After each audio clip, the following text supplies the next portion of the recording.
আপনারা তাফসীর ফি জিলালিল কোরআনের রচয়িতা সাইয়্যিদ কুতুব শাহীদের নাম শুনেছেন? মিশরে কায়রোতে তাকে ফাঁসির কাস্টে ঝুলানো হয়েছে।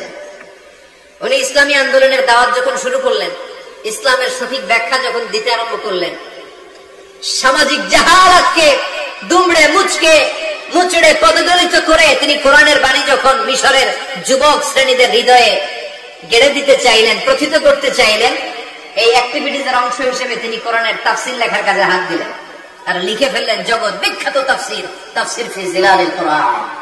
যেই তাফসীর পড়ে পড়ে অনেক ছেলে পথের দিশা পেয়েছে, ঠিক কিনা?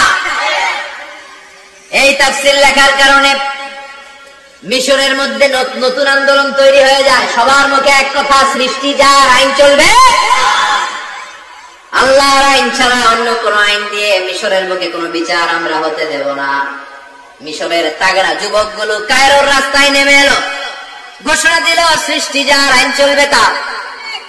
চোরের হাত কেটে দাও, ধর্ষকদের শাস্তি দাও জনসম্মুখে, ঠিক কিনা?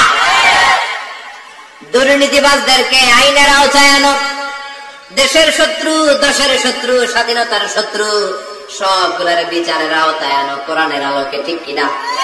সংগ্রাম, বিক্ষোভে ফেটে পড়লো পুরো বিষয়। এই বিক্ষোভে টালমাটাল সরকার, জামাল আব্দুল নাসের কোন উপায় অন্তর না পেয়ে এই তাফসীরকার, এই মুফাসসিরে কোরআনকে জেলের ভিতরে পড়ছে। গোটা বিশ্বব্যাপী সব সত্য আর ন্যায়ের পক্ষের ধারক আর বাহক যারা, তাদের উপরে এরকম জালিম গাদ্দারদের অত্যাচার ছাড়া নাই। তাকে ফাঁসির কাস্টে ঝুলানো হবে। আদালত থেকে রায় দেওয়া হয়েছে মিশরের যুবকদেরকে এরকম আন্দোলনে ফেলে দেওয়ার কারণে ডেথ পেনাল্টি, ফাঁসির রায় হলো। সাইয়্যিদ কুতুব শাহীদের ফাঁসির দিন ঘনিয়ে আসলো। কারা কর্তৃপক্ষের নিয়ম অনুযায়ী যাদেরকে হ্যাঙ্গিং করা হয়, ফাঁসি দেয়া হয়, ফাঁসির ঘন্টা খানিক আগে ওই জেলখানার ইমাম সাহেব এসে তাদেরকে কালিমা পড়ায়। কি পড়ায়?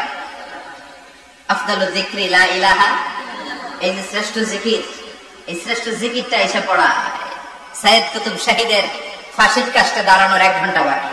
কয় ঘন্টা? In the meantime jail কোডের নিয়ম অনুযায়ী জেলখানার ইমাম সাহেব চলে এসেছে। এসে বললেন, সাইয়্যিদ কুতুব শাহীদ, আমি আপনারে কালিমা পড়াতে এসেছি, পড়েন লা ইলাহা ইল্লাল্লাহ। সাইয়্যিদ কুতুব শাহীদ বললেন, তুই আমার কালিমা শিখাইস না, তোর কাছ থেকে আমার কালিমা শিখতে হবে না।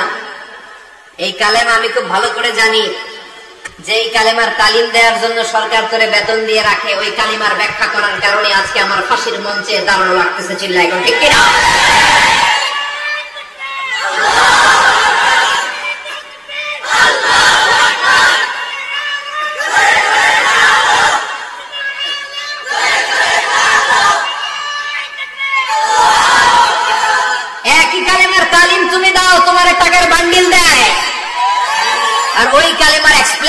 ব্যাখ্যা আমি সমাজে দিয়েছি, তাই আমার ফাঁসি দেয়। তার মানে তোর কালেমা আমার কালেমা দুইটা আলাদা কালেমা, তোর কালেমা আমার কালেমা এক কালেমা না। চিল্লা এখন, ঠিক কিনা? তার মানে কালেমা আর কালেমায় পার্থক্য আছে না নাই? ইমানে ইমানে পার্থক্য আছে না নাই? যে ইমানে প্রয়োজনে জ্বলে ওঠে না,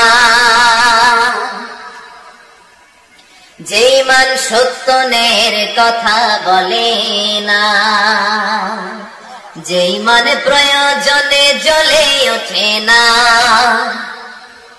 যে ইমান সত্যনের কথা বলে না, যে ইমান বাস্তবে নাই, যে ইমান অন্তরে নাই, মুখে শুধু ফাঁকা বলি, কি করে তারে বলো ইমান বলি, কি করে তারে বলো ইমানে বলি, কি করে তারে বলো ইমানে বলি, ঠিক না? যে ইমান দিন কায়েমের আন্দোলনের ধার ধারে না, যে ইমান লেবাসধারী কোরআন হাদিস তাও পড়ে না, যে ইমান খাজার নামে মাজার গড়ে ফুলুস কামায়, যে ইমান শিরকিয়াতের আমল করে ভীত না হয়, যে ইমান ইমানে ভুলে নাস্তিকতার মঞ্চে উঠে, যে ইমান বাতিল মাতের দোষর হয়ে ফায়দা লুটে, যে ইমান শুধুই কেবল খায় দায় আনন্দ করে, যে ইমান দেখে না যে হারা কানে ভাইরা মরে, যে ইমান বাস্তবে নাই, যে ইমান ময়দানে নাই, মুখে শুধু ফাঁকা বলি, কি করে তারে বলো ইমানে বলি, কি করে তারে বলো ইমানে বলি, কি করে তারে বলো ইমানে বলি। চিল্লায় বলো ঠিক কিনা? ইমানে ইমানে পার্থক্য আছে না নাই? কালেমায় কালেমায় পার্থক্য আছে না নাই? এটা হচ্ছে শ্রেষ্ঠ কালিমা, এটা বিপ্লবী কালেমা, এটা সংগ্রামী কালেমা। এই কালেমার পক্ষে যারা, তারা সত্য আর ন্যায়ের পক্ষে। চিল্লায় বলেন ঠিক কিনা? এই কালেমাকে যারা মেনে নিয়েছে তারা এক আল্লাহর কাছে মাথা নত করেছে, পৃথিবীর কারো কাছে তারা মাথা নত করে না। এই কালেমার পক্ষে যারা, তাদের স্বপ্ন যে কালেমার পতাকা এই দেশে উড়বে। চিল্লায় বলেন ঠিক কিনা? কোন একদিন এ দেশের আকাশে কালিমার পতাকা উড়বে, সেদিন সবাই খোদাই বিধান পে দুঃখ বেদনা ভুলবে। কোন একদিন এ দেশের আকাশে কালিমার পতাকা উড়বে, সেদিন সবাই খোদাই বিধান পে দুঃখ বেদনা ভুলবে। চিৎকার করে বলেন ঠিক কিনা? এই স্বপ্ন প্রতিটা মুমিনের অন্তরে থাকার দরকার আছে না নাই? ইসলাম বিজয়ী শক্তির মসনদে বসুক, এটা যে সহ্য করতে পারে না, অন্তর থেকে যে এটা চায় না, ও মুমিন নয়, ও মুনাফিক। চিল্লায় বলেন ঠিক কিনা? এই জন্য বিশ্ব নবী বললেন, আফদালুদ যিকরি লা ইলাহা ইল্লাল্লাহ। জিকিরের জগতে সব চাইতে শ্রেষ্ঠ জিকির হলো লা ইলাহা। এজন্য সব সময় চমৎকার শ্রেষ্ঠতম জিকিরটা দিয়ে জিহ্বাটারে ভিজায় রাখার দরকার আছে না নাই? Every night and every day, every night and every day, never forget to say la ilaha illallah. Never forget to say la ilaha illallah. Never forget to say la ilaha illallah. When you're walking down the street, use your time and repeat, and say in every heartbeat la ilaha illallah. And say in every heartbeat la ilaha illallah. And say in every heartbeat la ilaha illallah. সবাই পড়েন, every night and every day, every night and every day, never forget to say la ilaha illallah. Never forget to say la ilaha illallah. সুবহানাল্লাহ পড়েন।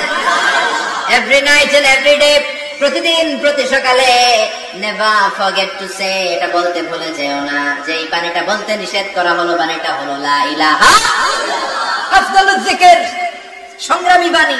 এই বাণীটারে দিয়ে আমরা এখন ভিক্ষা করি। কথা কন, ভিক্ষার মধ্যে বাণীটা আছে না নাই?